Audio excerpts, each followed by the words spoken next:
Hello, everyone. This is Cody Lee of BlackCatBooks.org, author of I, the Dragon, Cool and Beautiful, Rabbit Hole, and King Dio.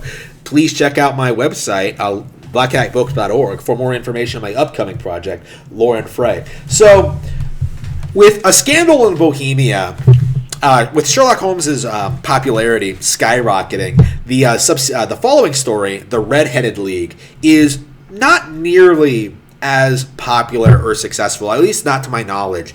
I really like this one. I haven't heard a lot of people talk about it as one of their favorites, but I think it was this story, not like A Scandal in Bohemia, at least initially, that really won me over to the character and really made me really made me admire the creativity of what they were coming up with. There were a lot of subsequent stories that made me feel the same way.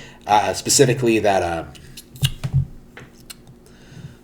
The one with the goose kind of comes to mind. I can't remember what the name is, but the Red-Headed League is an engaging, truly original, I think, idea with a rather middling payoff. As opposed to something like A Scandal in Bohemia, which had a really compelling setup, really interesting characters with a really satisfying payoff. This one has a concept that is 100% original, that leads into something rather mundane and boring. This is kind of a theme of Sherlock Holmes. He keeps bringing this up, is that sometimes things that seem grand are really not that big of a deal, and that does kind of come into play a lot during these stories. But I don't think it really affects the quality of the story at all. The payoff isn't the most satisfying in the world, right? You don't fall in love with the antagonist the way you do with Irene Adler,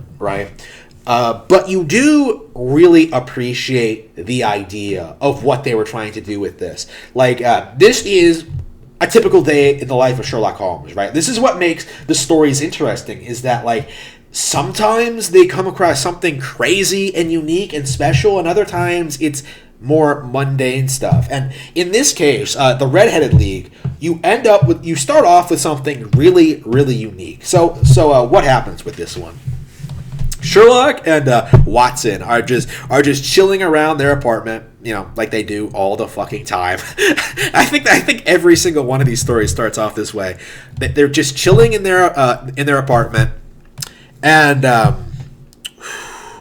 man comes by, Wilson, which kind of made me laugh, because the reason I started this series was because of the Great Ace Attorney and Sherlock Holmes and his assistant Wilson. Is just whatever, made me laugh. They ripped off the name from another Sherlock Holmes character. That's hilarious. So I guess in that canon, Wilson went on to be Holmes' assistant. But anyway, Wilson is a pawnbroker who has recently been not necessarily a victim, who has sort of been part of a weird a weird situation that he doesn't know what to make of. Something that doesn't really make a whole lot of sense to him. And as he explains the situation to Holmes, that the entire thing just becomes more and more ridiculous until you finally start to understand what's happening. So, what is the Red-Headed League?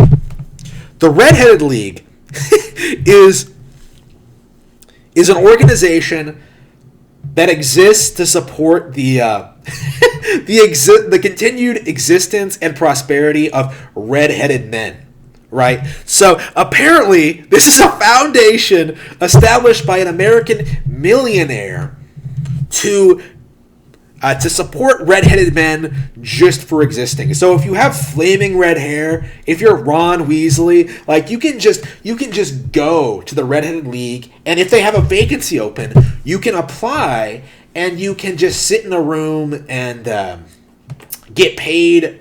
I don't know what the I don't remember what the payment.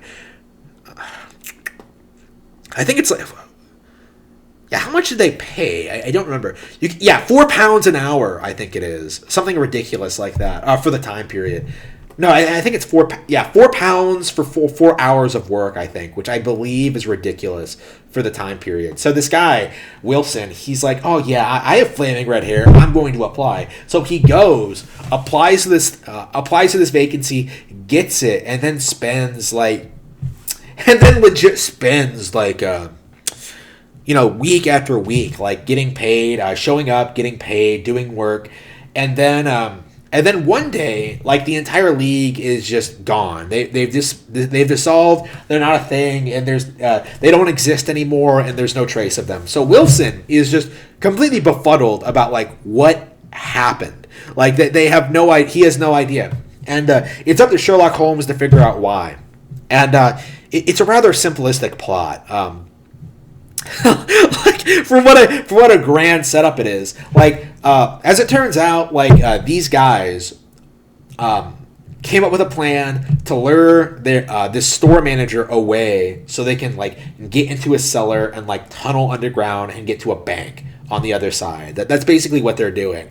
So it's pretty straightforward, pretty simplistic payoff. They try to do a little bit more of the Irene Adler thing. They try to give like the villain John Clay a bit of an interesting background, but it doesn't hit as well. Like he's supposedly some criminal genius, like some mastermind with like an aristocratic background, but he's not interesting in any way. He doesn't like resonate with people the way that Irene Adler does. I didn't even remember his name going back through this again. I'm not sure if like he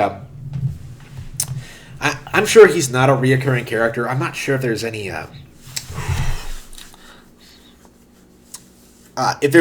anywhere near the kind of like fan reception that Irene got to this guy.